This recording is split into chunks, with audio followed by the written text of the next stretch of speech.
Hello guys, magandang araw. It's me again, Kamutika TV.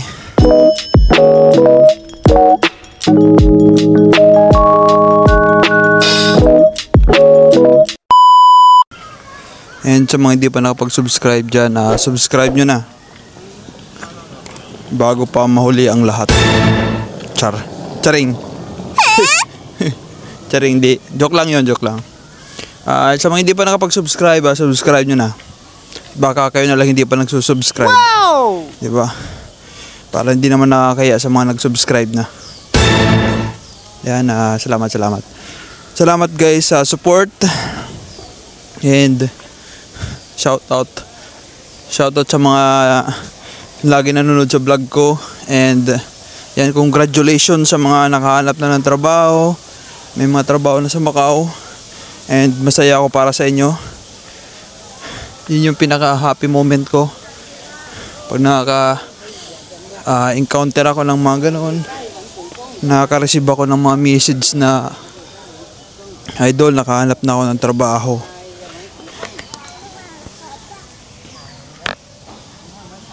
Diba? Yan yung ano ko eh. Yan yung achievement ko sa pagbablog ko dito sa Macau. Pag nakaka-receive ng mga message and nasabi nakahanap na. Sabi ko, very good. Deserve nyo yan kasi kayo. Nagtiyaga, masipag kayo at nagdasal. Yan yung result. Di ba? Lahat naman may result at hindi lang dapat natin madaliin lahat ng bagay.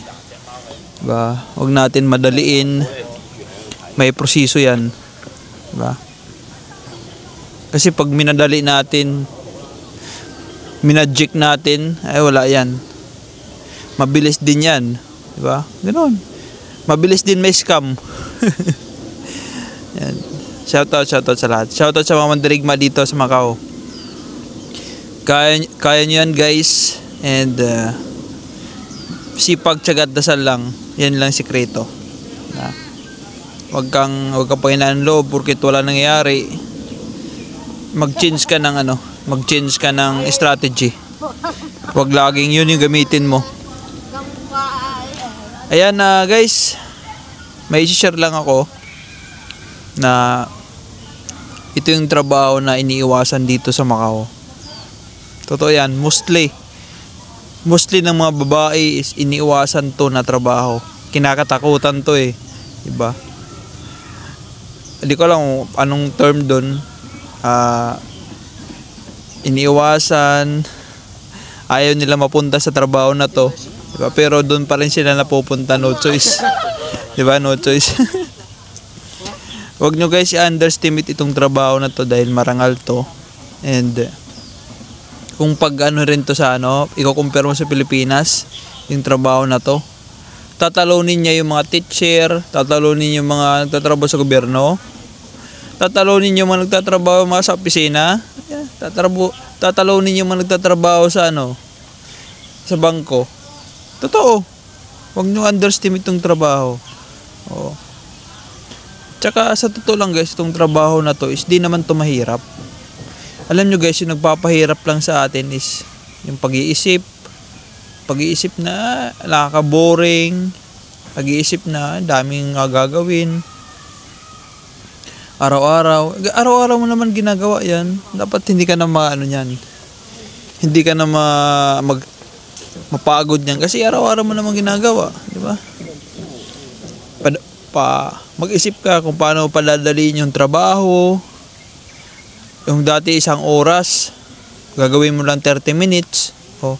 Hindi araw-araw na 1 oras yung ginagawa mong trabaho. Siyempre mag-isip ka rin na paano ito pabibilisin para makapagpahinga ako. Ganon dapat. Hindi yung habang tumatagal ka sa trabaho, pabagal ka ng pabagal. Ano yun? Dati 1 oras, ngayon 2 oras na. Wala yan. Diba? Paano ka makapagpahinga yan? Kaya hanggang pag-uwi mo, pagod ka. Hindi ganon. Dapat habang tumatagal is mag-iisip ka na paano mo pabibilisin yung trabaho mo. Ganon dapat. Guys, daming umiiwas sa trabaho na to. Sabihin ko na para hindi na kayo mag-isip eh. Yung trabaho na to is domestic helper. DH. Diba? Tama ako?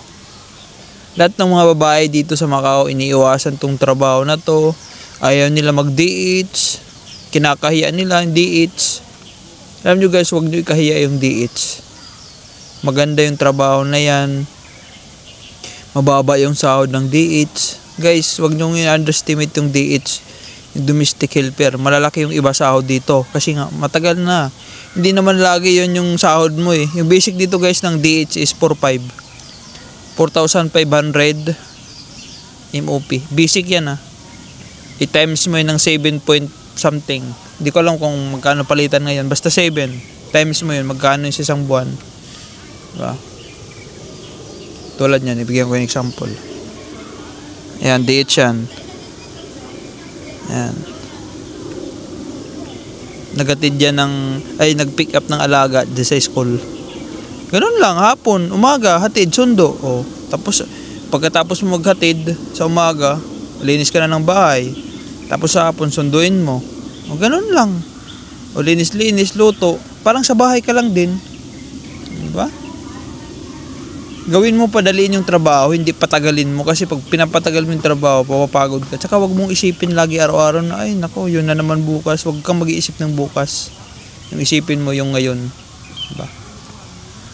Yan, wag kang mag-iisip ng para bukas na gagawin mo. Kasi papapagod yung utak mo.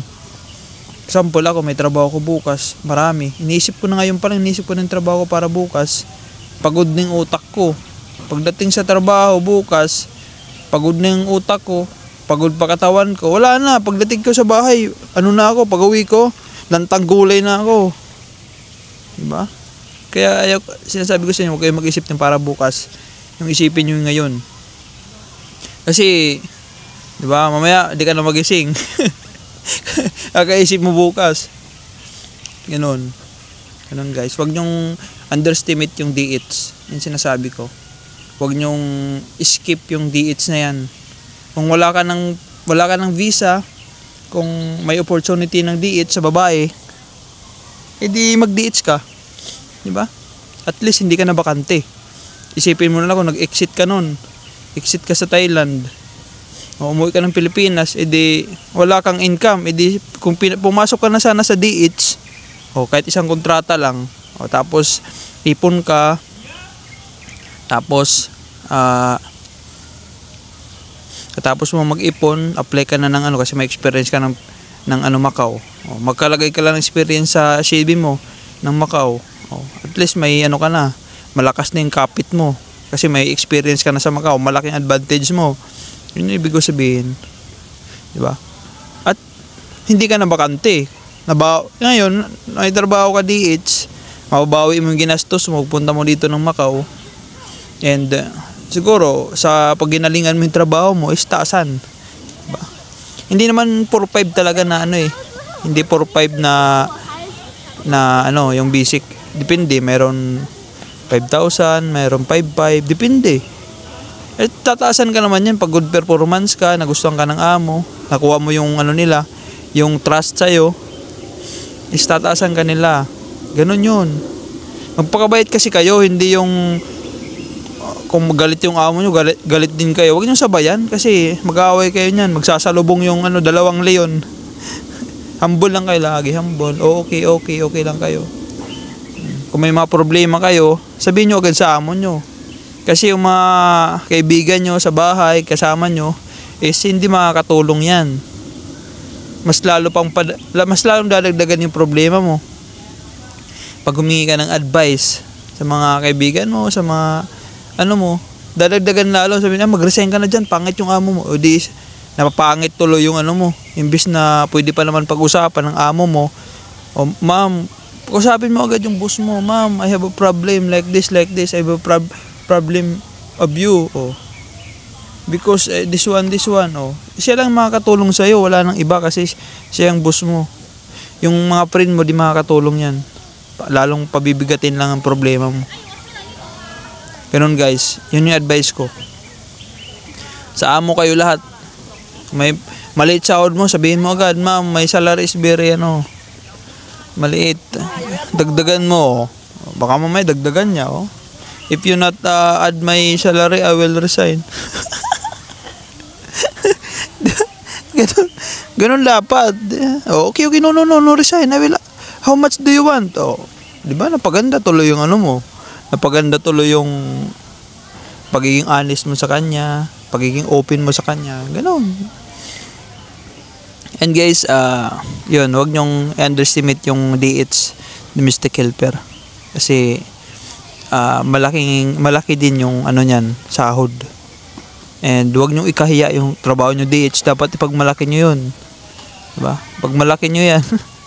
Kasi yan yung takbuhan ng mga ayaw umuwi, ayaw mag-exit. Yun dapat. And wag nyong ano guys, wag nyo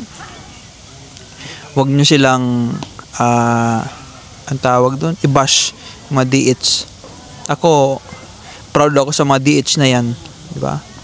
Sila yung pinakamahaba yung oras, diba? Pero kinakaya pa rin nila, siyempre para sa pamilya, para sa future.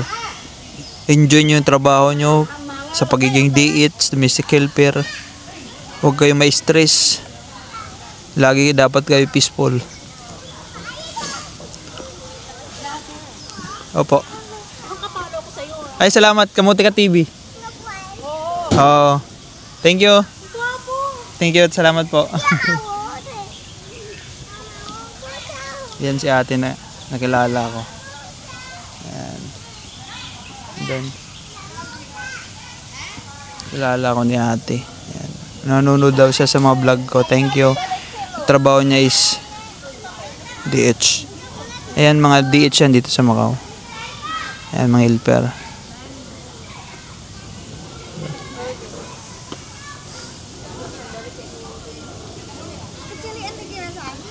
Hello. Hello.